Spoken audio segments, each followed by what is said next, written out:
Hello, everyone. Welcome to the Clarity Podcast, the podcast where you gain clarity on startups, life, and your career. In this episode of the podcast, we will talk about the most incredible strategy for communications and marketing. That's called Ram versus Ravan. Ram and Ravan are the most celebrated mythological figures from India, and both of them are written about in this incredible epic called the Ramayana, which is famous around the world. So today, if you really want to understand on how to communicate and make a dent in the hearts and the minds of your customers, your employees, and your investors, then stick around till the end of this podcast because it will fundamentally change your game forever. Let's totally begin. But before we do that, I must thank the MBA Plus Clarity team for sponsoring the Clarity podcast. If you want to know more about MBA Plus, stick around till the end. Also, if you want to sponsor the Clarity podcast, reach out to me.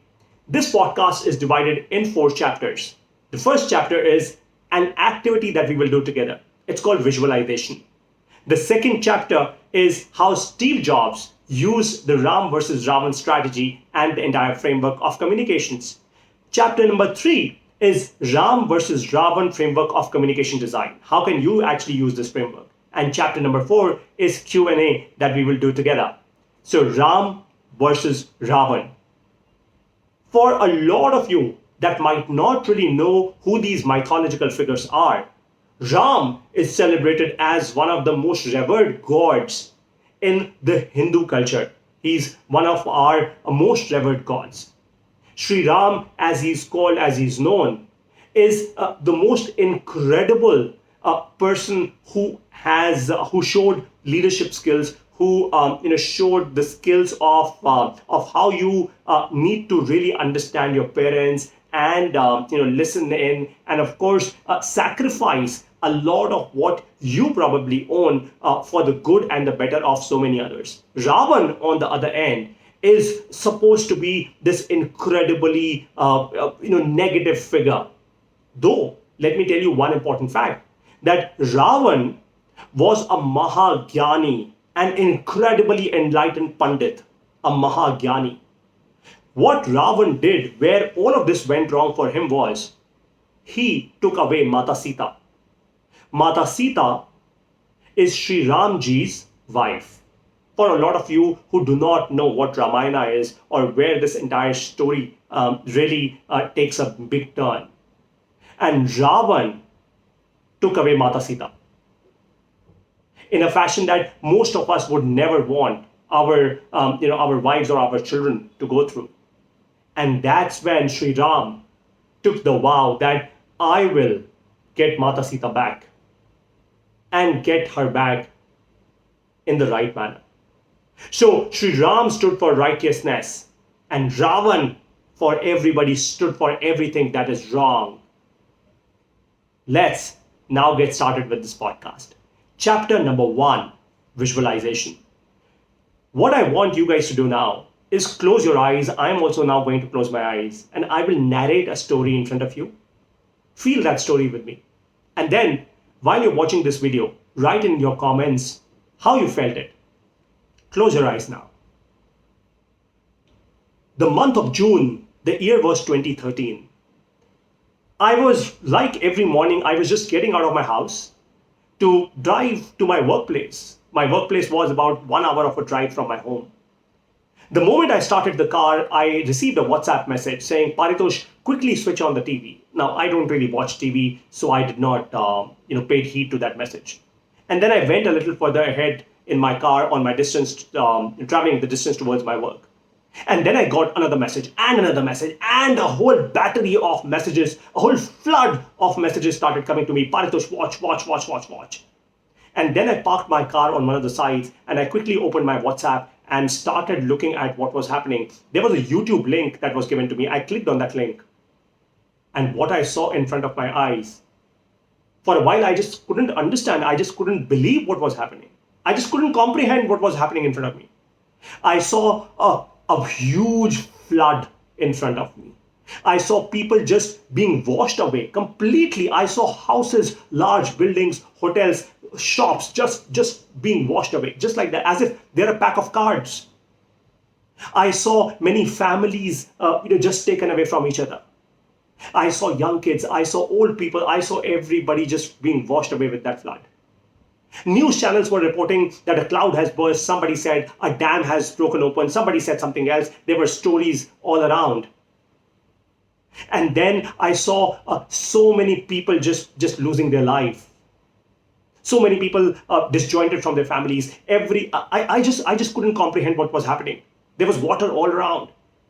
And then I realized, when I got to know, that the temple of Kedarnath, one of the most famous temples of Lord Shiva, the temple of Kedarnath had been flooded with water. Nobody was prepared for it. The flood just came ravishing. It just came onto everybody. And then something happened that nobody could believe. A large, massive stone, a huge stone, came from somewhere from the top, somewhere from the mountains. And it literally just stood right behind the temple. It just placed itself right behind the temple. Just placed itself. All of the flood just couldn't move this massive rock. The water gushed past from the left, from the right, from everywhere. The water went inside the temple, but this stone literally saved the temple. And today we actually worship this stone. It is incredible. No science could explain this. But lives were lost. So many people lost their lives. So much happened. No science can explain what really happened. But you know what? This stone created faith. It created belief that there is some high energy out there that saved not just the temple, but so many more people, so many more lives that could have gone away or been washed away.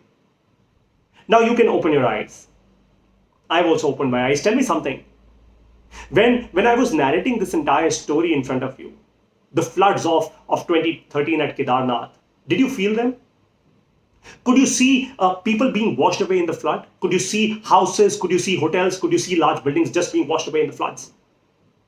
Could you feel it? I could feel it. I could feel the pain. I could literally hear the water. I could hear people's screams. And I could see that massive rock that just placed itself behind the temple. If you saw it as well, I'm giving you 5 seconds to pause this video and write it in comments for me if you really felt it. You know what? This is called visualization. So when you are actually talking to your investors, when you're talking to your customers, when you're talking to your employees, use visualization. The power of visualization is phenomenal. The power of making somebody imagine a certain incident, something that impacts, something that connects their hearts and their minds both, is phenomenal. Visualization only works when you're able to connect the heart and the mind both. When you're able to establish a connect between both the entities, because from the heart we understand and consume content emotionally, from the head we consume content very logically. So when there is a connect between the both, that is your space. That's when you get great funding. That's when you get customers. That's when you get great employees. Let's now move on to the chapter number 2 of this Clarity podcast. How Steve Jobs used Ram versus Ravan, the framework. You will now actually see the video of Steve Jobs really talking about how he used the Ram versus Ravan framework. Of course, he will not name Ram versus Ravan, but he used that when launching the Macintosh way back in the 1980s. Just check this out.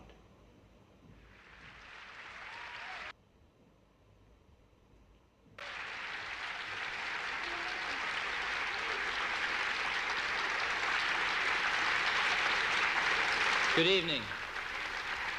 I'm Steve Jobs from Apple Computer. We're very glad to be here tonight. It is 1958. IBM passes up the chance to buy a young, fledgling company that has just invented a new technology called xerography. 2 years later, Xerox is born, and IBM has been kicking themselves ever since. It is 10 years later, the late 60s. Digital Equipment Corporation and others invent the minicomputer.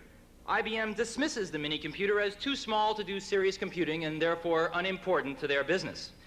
DEC grows to become a multi-$100 million corporation before IBM finally enters the minicomputer market.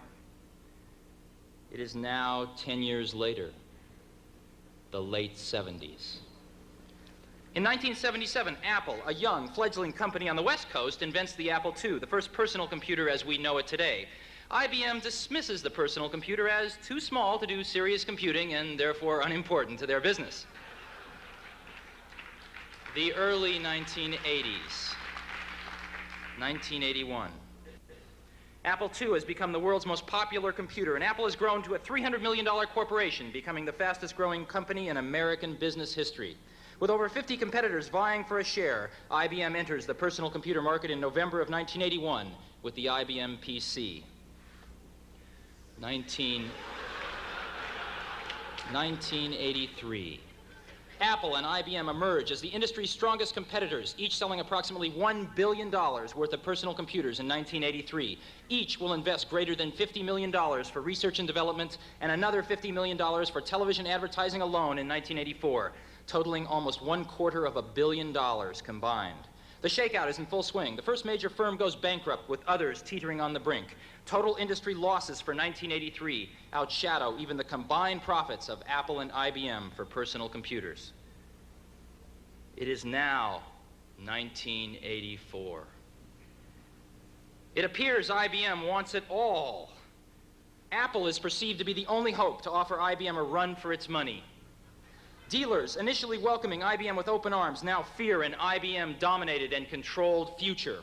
They are increasingly turning back to Apple as the only force that can ensure their future freedom. IBM wants it all and is aiming its guns on its last obstacle to industry control, Apple. Will Big Blue dominate the entire computer industry? The entire information age? Was George Orwell right? Today we celebrate the first glorious anniversary created for the first time in all history a garden of pure ideology where each worker may bloom, secure from the pests of vain contradictory thoughts. Unification of thoughts is more powerful a weapon than any fleet or army on earth. We are one people, with one will, one resolve, one cause. Our enemies shall talk themselves to death, and we will bury them with their own confusion.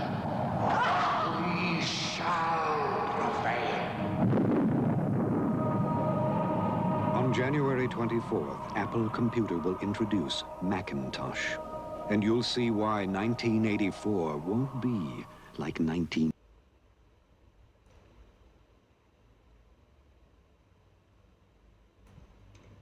Did you see that?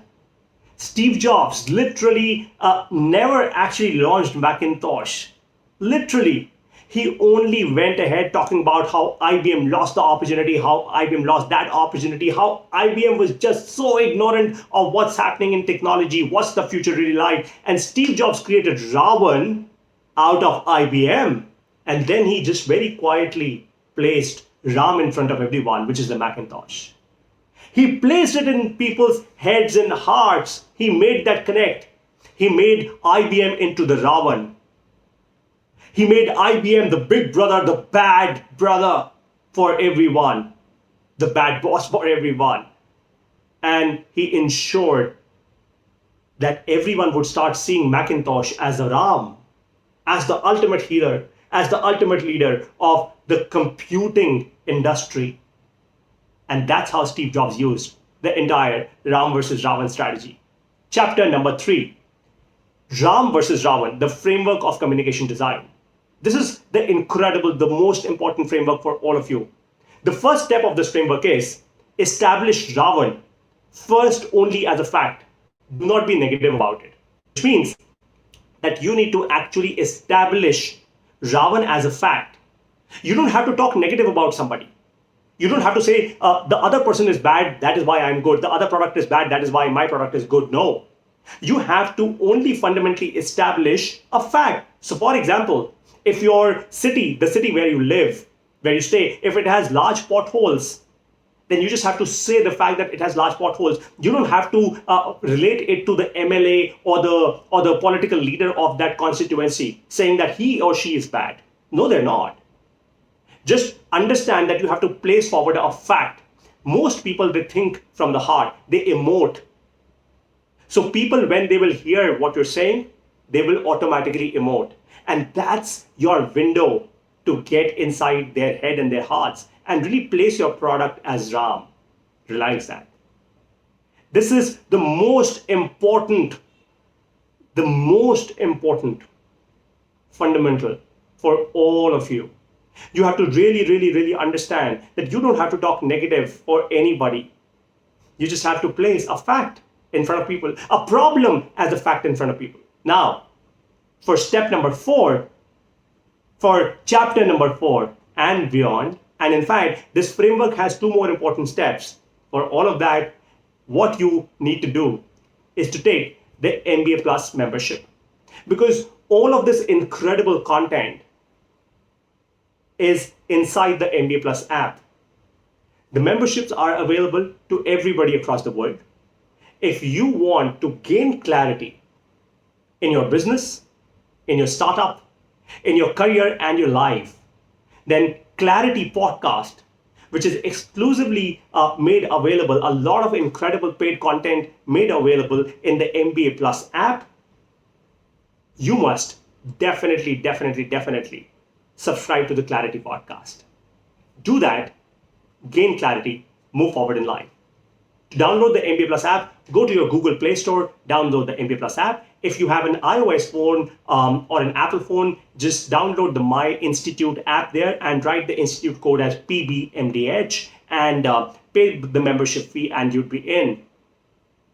If you have any other questions, leave them for me in comments. Like, share, subscribe to our channel, share this video with a lot of other people. Who knows who else might actually hugely benefit from you sharing such phenomenal clarity-driven content with them. If you want to gain clarity and if you have other interesting topics on which you want more clarity, you want me to bring in more incredible guests that we'll be bringing on very soon to the Clarity Podcast, write to me, leave me comments on the podcast itself. And also, if you want to sponsor the Clarity Podcast, come be my guest. You could be from anywhere across the world. Come sponsor the Clarity Podcast, and your message will reach to so many incredible corners of the society, giving them clarity. When you as a brand stand for giving people clarity, people will always associate with you. You will never have to sell. Come, get associated with the Clarity Podcast. Thank you so very much. Best of luck.